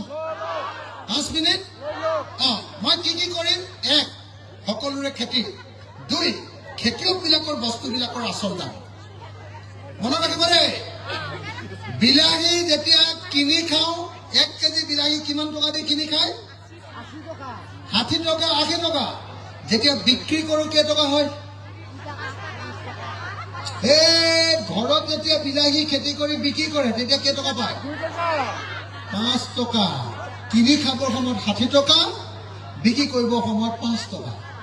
হয়নে নহয়? মই আপোনালোকক গেৰাণ্টি দিছো, এবাৰ মোক ভোট দি চাওক। ৰাইজৰ দলত অঞ্জন তালুকদাৰক এবাৰ ভোট দি চাওক। মই অসমত এনেকুৱা চিষ্টেম আনি দিম যে যিবিলাক খেতিয়কে বস্তু উৎপাদন কৰিব, সেইবিলাক মই চৰকাৰে যেনেকে ধান কিনি লৈছে, মই বিলাহীও কিনি লওঁ, কবিও কিনি লওঁ, আৰু নিজৰ গাঁৱতে গুদামঘৰ ৰাখি তাক মই ভৰ্তি কৰি দিম। কিনি লওঁ, আৰু কিনি লোৱাই নহয়, দাম বেছিকে দাম দি কিনি লওঁ। কিনি লোৱাৰ পাছত যদি কোনোবা তাতকে বেছি দাম পায়, তেতিয়াহ'লে বেপাৰীক বিক্ৰী কৰিব পাৰিব। কিন্তু যি বেপাৰীয়ে চৰকাৰে নিৰ্ধাৰণ কৰি দিয়াতকে কম দামত দুখীয়া খেতিয়কৰ পৰা বস্তু কিনিব, সেই বেপাৰীটোক মই জেলত ভৰাই দিম। ভাল হ'বনে বেয়া হ'ব? আৰু আপোনালোকৰ যে MLA উঠিব খুজিছে, ইয়াকতো মই জেলত ভৰামেই আৰু। কি নাম এইটো মাটিৰ দালালটো? কি নাম? ফণী তালুকদাৰ। এইবাৰ চৰকাৰ হ'লে প্ৰথমতে বেয়া নাপাব দেই, কোনোবাই যদি ভোট দিয়ে, জেলত যোৱা মানুহকে ভোট দিবলৈ পাব। সেই মাটিৰ দালাল, তাক মই জেলত ভৰোৱাটো কনফাৰ্ম, চিয়ৰ। আৰু হিমন্ত জেলত যাব যেন লাগি আছে, ই বহুত মানুহ মাৰি দিলে, জানেনে নাই? এই যে পুলিচে মানুহবিলাক ধৰি নিয়ে, তাৰপিছত হিমন্তই ৰাতি মাৰি দিবলৈ কয়। মই আকৌ হিমন্তক সেইদিনা সুধিছো, বোলে তুমি যে ইমান চোৰ ডকাই, ঘটি চোৰ, বাতি চোৰ, বাল্টি চোৰ, পিছফালৰ পৰা টিং চোৰ, এইবিলাক পৰা সৰু সৰু চোৰবিলাকক যে তুমি ৰাস্তাত গুলি মাৰি দিয়া, ৰাতি মাৰি পেলোৱা, তেনেকৈ 80জন মানুহ গুলিয়াই মাৰিলে, 283জনক গুলিয়াই দিলে, নমৰিলে। কিন্তু তুমি জুবিন গাৰ্গক মৰা মানুহকেইটাক কেলে গুলিয়াই নিদিলা? হয়নে নহয়? হয়নে নহয়? হয়নে নহয়? কেলে নিদিলে জানেনে নাই? কাৰণ জুবিন গাৰ্গক মৰা মানুহকেইটা হিমন্তৰ বিজেপি পাৰ্টিৰ সদস্য। জানেনে নাই? জানেনে নাই? মানুহকেইটাৰ নাম কি? কি নাম? কি নাম? সিদ্ধাৰ্থ শৰ্মা। উপাধিটো কি? সিদ্ধাৰ্থ কি? শৰ্মা। তাৰপিছত শ্যাম কানু কি? মহন্ত। আৰু এটা আছিলে কি? অমৃত প্ৰভা। কি লিখে? আৰু এটা আছিলে কি? সিদ্ধাৰ্থ। আৰু এটা আছিলে কি? গোস্বামী। হয়নে নহয়? উপাধিকেইটা একেই যে, কথাটো বুজি পাইছেনে নহয়? সিহঁতক বচাবৰ কাৰণে হলে পুৰা লাগি গৈছে। জুবিন দাক মৰা মানুহটো অসমৰ আটাইতকৈ ভাল পোৱা আমি, একদম খাৰাং খাজ কথা কৈ দিয়া, খাৰাং খাজ কথা কৈ দিয়া মানুহটো জুবিন দা আছিলে নে নাই? অসমত কোন মানুহে বাৰু জুবিন দাক বেয়া পায় কওকচোন? চবে ভাল পায়নে নাই? চবে বুঢ়ী মানুহ এজনীও বুঢ়া মানুহ এজনেও কয় এইটো মোৰ নিজৰ ল'ৰাৰ নিচিনা, হয়নে নকয়? তো সেই মানুহটোক মাৰি দিলে, মাৰি দিয়া হত্যাকাৰীকেইটাক এতিয়া নুগুলিয়ায়। বাল্টি চুৰটো সি ৰাতি গুলিয়াই হয়নে নহয় বাৰু? মই মিছা কথা কৈছো নেকি? মিছা কথা কৈছো নেকি? অসমত যদি এনকাউণ্টাৰ কৰি কাৰোবাক গুলিয়াই মাৰিব লাগে, তেতিয়াহ'লে জুবিন গাৰ্গৰ হত্যাকাৰীক গুলিয়াই মাৰিব লাগে নে নাই? লাগে নে নাই? ভালকে কওক না, লাগে নে নাই? মই এনে কাকো গুলিয়াই মাৰিবলৈ নকওঁ, কিন্তু হিমন্তইতো গুলিয়াই মাৰে, হয় নে নহয়? 80টা গুলিয়াই মাৰি দিলে, 283টা গুলিয়াই দিছিলে, মৰা নাই, বাচি আছে। যদি তই ভাই পুলিচে ধৰি দিয়া মানুহক গুলিয়াই মাৰ, তেতিয়াহ'লে অমৃত প্ৰভা আৰু কি মহন্ত এইটো শ্যাম কানু সিহঁতক কেলে তই পূজা খাবলৈ দিছিলি ছুটি? মনত আছে নে পূজা খাবলৈ ছুটি দিয়াটো? মনত আছে নে নাই? শ্ৰীমন্তই কৈছিলে নহয়, তহঁতি এতিয়া আহিব নালাগে পুলিচৰ ওচৰলৈ, প্ৰথমতে পূজা চূজা খাই ল, পূজা চূজা খাই লোৱাৰ পাছত এদিন দেখা দিবলৈ আহিবি পুলিচৰ। মনত নাই? আৰু হিমন্তই যে কৈছিলে এই জুবিন দাক মাৰিলে, জুবিন দা মৰিলে, প্ৰথম দিনাই কৈছে এইটো হেৰিয়া গাত দুখ নাই নহয়, এনেকে কৈছে। কি নাম এইটো? শ্যাম কানু মহন্তৰ গাত দুখ নাই নে? প্ৰথম দিনাই সি আগতেই বিচাৰক ক'লে, সি জাজি একদম আগতে গম পাই গ'ল, একদম তাই ঈশ্বৰৰ চকু আছে নে নিজে দেখি গৈছে, বুজিছে নাই? তাৰপিছত কি ক'লে, বোলে জুবিন গাৰ্গক মৰিলে মই বোলে একদম ছিংগাপুৰৰ পৰা এনেকুৱা দামী একদম এৰোপ্লেনত লৈ আহিম, মই চাৰ্টাৰ ফ্লাইটত লৈ আহিম। তাৰপিছতহে গম পালো বস্তু অনা, আমাৰ মালগাড়ীত যে বস্তু আনে, সেই এৰোপ্লেনত বস্তু অনা ভিতৰত লৈ আহিছে জুবিন দাক। ই একদম জুবিন দাক প্ৰত্যেকটো ক্ষেত্ৰতে অপমান কৰিছে আমাৰ মুখ্যমন্ত্ৰী। সেইকাৰণে মইতো ভাবো যে যি জুবিন দাক ভাল পায়, যি জুবিন দাক ন্যায় দিব খোজে, সি কেতিয়াও বিজেপিক ভোট দিব নোৱাৰে। এতিয়া আপোনালোকৰ দিগদাৰ হৈছে, অলপ দিগদাৰ হৈছে, মই গম পাইছো, দিগদাৰ হৈছে। হাত চাপৰিটো মাৰোতে লাহে লাহে মই যাব, মই দেখিছো। কোনোবাই ভাবি আছিলে বোলে বিজেপিকে ভোটটো দিম এবাৰ। কি নাম এইটো? মাটিটো মাটি বুলি ক'লে হয়, মাটিৰ পৰা 500 টকা ল'ম এনেকে ভাবি আছিলে কোনোবাই। মাটিৰ পৰা 500 টকা পাম নেকি এনেকে ভাবি আছিলে। মই চালা জুবিন দাৰ নামত শপত খুৱাই দিলো ভোট দিব নোৱাৰিব। এইবাৰ মৰি গ'ল আপোনালোক। সঁচাকে জুবিন দাৰ পক্ষত ভোট দিব নে জুবিন দাৰ বিৰুদ্ধে ভোট দিব? জুবিন দাৰ হত্যাকাৰী বিলাকক ৰক্ষণাবেক্ষণ দিয়া বিজেপি চৰকাৰৰ পক্ষত ভোট দিব নেকি? যদি সঁচাকে জুবিন দাক ভাল পায়, তেতিয়াহ'লে বিজেপিক ভোট নিদিব। জুবিন দাই কি কৈছিলে বিজেপিৰ বিৰুদ্ধে কৈ জানে নাই?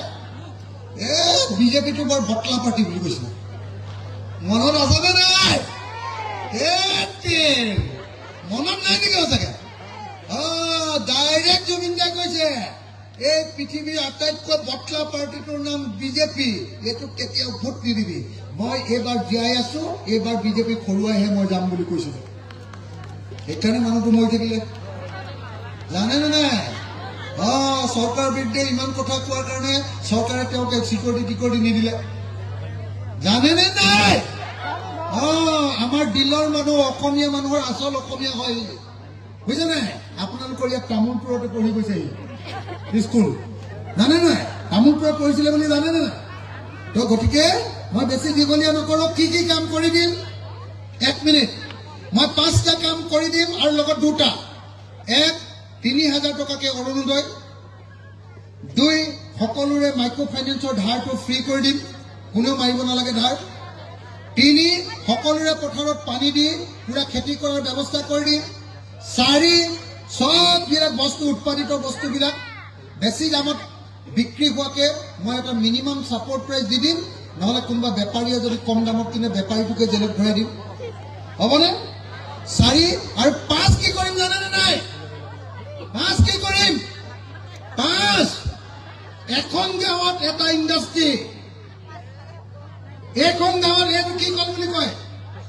এইটো আঠিয়া কল নহয় জানো? কি কল?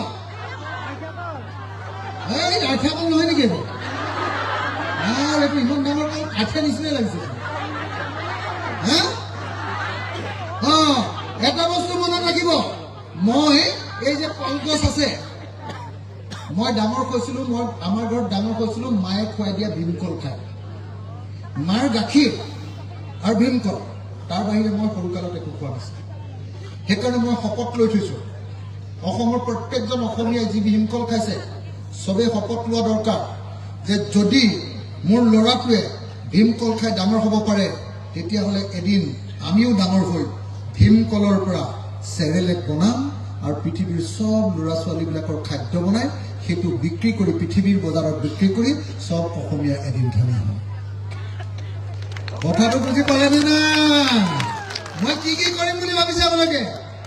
এই ভীমকলটোৰ পৰা চেৰেলেক, এই গছজোপাৰ পৰা সূতা বনাম। জানেনে নাই ইয়াৰ পৰা সূতা হয় বুলি আজিকালি? জানেনে নাই? জানেনে নাই? মেচিন লগাই মই সূতা বনাই দিম তাৰ পৰা। এই পাতখন প্লেট বনাই মই চব হোটেলবিলাকত দিম। অসমীয়া মানুহে যে পাতত ভাত খায়, এইটো আপোনালোকৰ দ্বাৰাই সেইটো কৰিম আৰু আপোনালোকক সেইটো কাম কৰিবলৈ দি মই এদিনত 1000 টকাৰ হাজিৰা দি এমাহত 30,000 টকাৰ দৰমহা দিম। ভাল হ'বনে বেয়া হ'ব? এইটো অৰুণোদয়তকৈ ভাল হ'বনে বেয়া হ'ব? হা? এমাহত যদি 30,000 পায়, 12 মাহত কিমান পাব? কিমান হ'বগে? 3 বাং 36, 3,60,000 পাব। আৰু হিমন্তৰ 1250 টকাকে কেইটকা পাইগে 12 মাহত? কোন ওপৰত আছে? হয়নে নহয়? সেইকাৰণে মই কৈ দিছো আপোনালোকক চবেই, মই আপোনালোকক এটা উদাহৰণ দেখুৱাই দিলো, এটা উদাহৰণ মাত্ৰ, আৰু তেনেকুৱা ঢেৰ কাম কৰিম। এটা উদাহৰণ, এই কলগছজোপাৰ পৰা, কলটোৰ পৰা বেবী ফুড, চেৰেলেক, হৰলিক্স, কলপাতটোৰ পৰা পাত তৈয়াৰ কৰিম, গছটোৰ পৰা সূতা তৈয়াৰ কৰিম, আৰু তলত যে মুঢ়াটো আছে, মুঢ়া, সেইটোৰ পৰা কি হয় বাৰু? অসমীয়া খাৰ খোৱা অসমীয়া, এইটোহে অসমীয়া মানুহৰ কাম, হয়নে নহয়? হিমন্তই কি কৰে জানেনে নাই? হিমন্তই টাটা কোম্পানীক মাতি আনে। এতিয়া বোলে কলে গৈছে, এই হেৰিয়ালে গৈছে, সেইডোখৰ কি বুলি কয়? ৱৰ্ল্ড ইকনমিক ফৰামৰ সেইডোখৰ কি বুলি কয় জেগাটো? ছিংগাপুৰ নহয়, এইটো ডিভোৰ্চলৈ গৈছে। ছিংগাপুৰে নেকি? ডিভোৰ্চলৈ গৈছে। গৈ হিমন্তই কৈছে, ধনী মানুহবিলাকক কৈছে, অসমলৈ আহ। মই সেইবিলাক কৈ নাথাকো। মই কি কৰিম? গাঁৱে গাঁৱে এটা ইণ্ডাষ্ট্ৰী কৰিম। আপোনালোকে ঘৰটো মোক দিব লাগিব ৰাইজে, মই মেচিনটো দিম। আপোনালোকে কাম কৰিব, মই হাজিৰা দিম এদিনত 1000। পুৰুষ মহিলা চবে কাম কৰিব পাৰিব। এটা ল'ৰাকো মই বেংগলোৰলৈ যাবলৈ নিদিওঁ, এটা ল'ৰাও মোৰ মাদ্ৰাজত যাব নালাগে, এটাই কেৰেলাত গৈ হাজিৰা কৰিব নালাগে। মই চবক, ল'ৰা ছোৱালীবিলাকক চবকে, পুৰুষ মহিলা চবকে গাঁৱৰ ভিতৰতে কাম দিয়াৰ ব্যৱস্থা কৰিম। এমাহত মিনিমাম 30,000 টকাৰ দৰমহা দিম। মই সঁচাকৈ আপোনালোকৰ ধেমালি কৰি কোৱা নাই দেই। মই তেনেকুৱা মানুহ। যদি আপোনালোকে বিশ্বাস নকৰে, মোৰ লগত ওলাওক।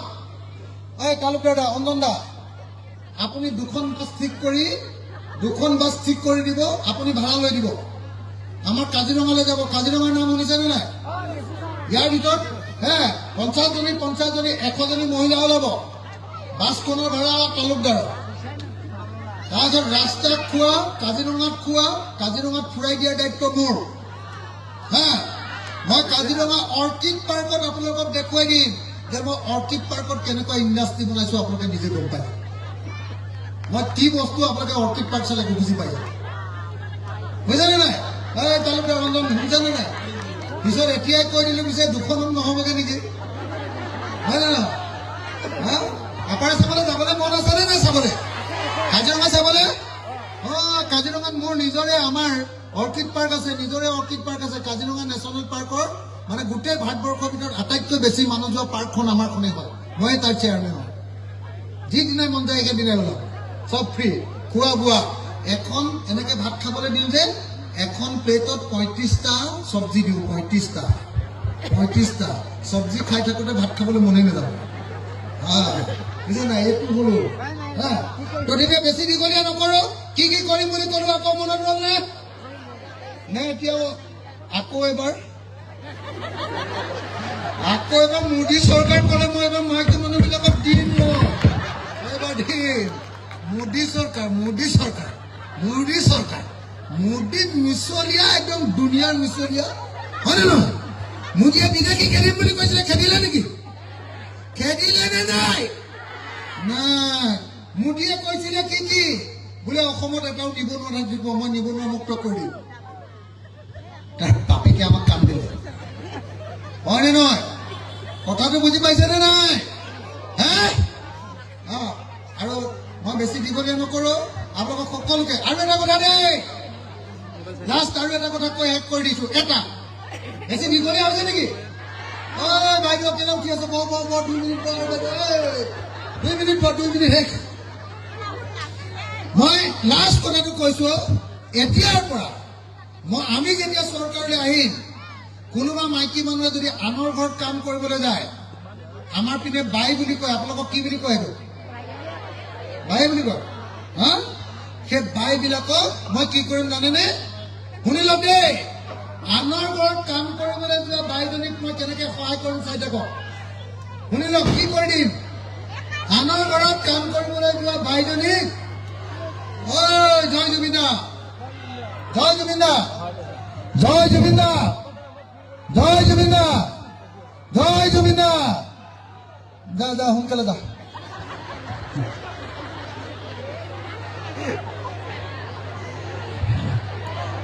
লাষ্ট এটা কথা কলো আনৰ ঘৰত যিজনী বায়ে কাম কৰিবলৈ যাব তাক মই 6 মাহ ট্ৰেইনিং দিম চৰকাৰৰ পিনৰ পৰা 6 মাহ ট্ৰেইনিং দিম এখন আইডেণ্টিটি কাৰ্ড দিম আৰু এযোৰ ধুনীয়া ড্ৰেছ দিম কেলে জানেনে মই বাইজনীক শিকাই দিম যে আমাৰ অসমীয়া মানুহৰ ঘৰত কেনেকৈ ভাত ৰান্ধে বিহাৰী মানুহৰ ঘৰত কেনেকৈ ভাত ৰান্ধে মাৰোৱাৰী ঘৰত কেনেকৈ ৰান্ধে চাওমিন কেনেকৈ ৰান্ধে পৰঠা কেনেকৈ ৰান্ধে চব বস্তু আৰু টাউনৰ ঘৰ এনেকৈ নিলে এনেকৈ নমচে কেনেকৈ মেচিন লৈ মচিব পাৰি এইবিলাক মই চব ট্ৰেইনিং দি দিম আৰু ধুনীয়া ড্ৰেছ দি দিম তাইক মই ৰেজিষ্টাৰ কৰি দিম কোনো মাইকী মানুহক যাতে কোনেও বেয়া ব্যৱহাৰ কৰিব নোৱাৰে কাম কৰিবলৈ গ'লেও মোৰ চৰকাৰৰ লগত সম্পৰ্ক থাকিব আৰু এনেকৈ সেই মানুহজনী যিজনী মানুহে আনৰ ঘৰত কাম কৰিবলৈ গ'লে এতিয়া এমাহত 4,000 পায় তেতিয়া তাই 20,000 টকাৰ দৰমহা পাব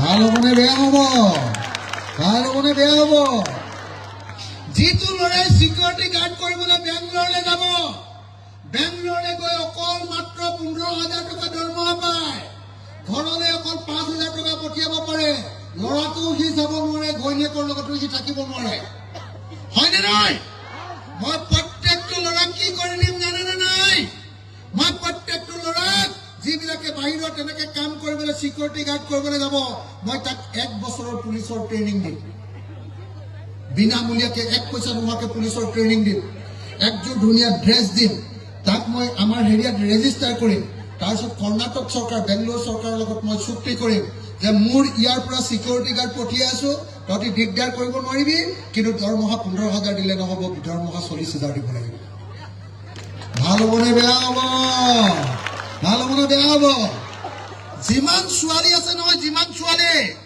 সব ছোৱালীক মই এটা সমষ্টিত এটা নাৰ্ছিং স্কুল খুলি দিম যোনে নাৰ্ছ পঢ়িব খোজে মেট্ৰিক ফেল কৰি নাৰ্ছ পঢ়িলে তেতিয়াহ'লে তাই আমাৰ মাক চাবলৈ যাব পাৰিব কিন্তু বিএ পাছ কৰি যদি নাৰ্ছ পঢ়িলে তেতিয়াহ'লে তাই দিল্লীত গৈ নাৰ্ছ কৰিব পাৰিব আৰু যদি তাই এমএ পাছ কৰি এমএছচি পাছ কৰি নাৰ্ছ শিকাই দিলো তেতিয়াহ'লে তাই জাপানলৈ যাব পাৰিব কথাটো বুজিছেনে নাই মই চবকে 2 বছৰ নাৰ্ছ চৰকাৰৰ পিনৰ পৰা নাৰ্ছিং কলেজ খুলি চবকে পঢ়াই দিম নাৰ্ছ পঢ়িব সব ছোৱালীয়ে যোনে বিচাৰে নাৰ্ছ পঢ়িব কোনোবাই হস্পিটেলত চৰকাৰী হস্পিটেলত কাম পাব কোনোবাই নাৰ্ছিং হোমত কাম পাব কোনোবাই মানুহৰ ঘৰত নাৰ্ছ কৰিব পাৰিব কোনোবাই দিল্লীত গৈ কৰিব আৰু কিছুমান জাপানলৈ যাব জাপানলৈ যদি ভাৰতৰ পৰা এজনী নাৰ্ছ যায় এবছৰত কিমান দৰমহা পায় জানেনে নাই এজনী নাৰ্ছে 1 কোটি টকাৰ দৰমহা পায় এবছৰত 1 কোটি টকা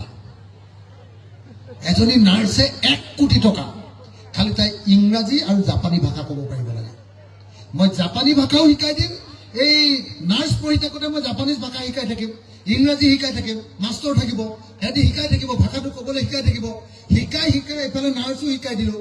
দুইটা কৈ যেতিয়া তাই জাপানলৈ যাব, 2 বছৰ কাম কৰিলে আকৌ তাৰ জাপানৰ পৰা ঘূৰি আহিলে নিজৰ ঠাইত তাই একদম ভৰিৰ ওপৰত ভৰি তুলি গোটেই জীৱনটো খাব পাৰিব।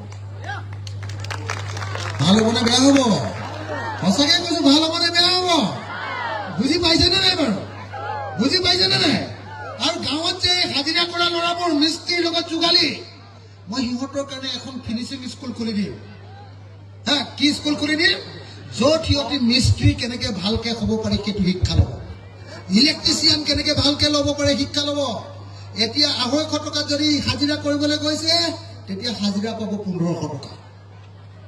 ভাল হ'বনে বেয়া হ'ব? মই আপোনালোকক শেষবাৰৰ কাৰণে আকৌ এবাৰ অঞ্জন তালুকদাৰক ভোটটো দিবনে নিদিয়ে? অঞ্জন তালুকদাৰক ভোটটো দিবনে নিদিয়ে? দিবনে নিদিয়ে? আৰে সকলোৱে এবাৰ যদি দিয়ে সকলোৱে থিয় হৈ দিয়ক নাই এবাৰ। থিয় হৈ হাতখন ওপৰলৈ তুলি। এইডোখৰ খালী দেখিছে, এইডোখৰত 2জনীমান মানুহ সোমাই দিয়কচোন। এইডোখৰ দেখিবলৈ বেয়া লাগিছে। একদম গোটেই টিভি বিলাকত উঠাকে এনেকে কৰিম।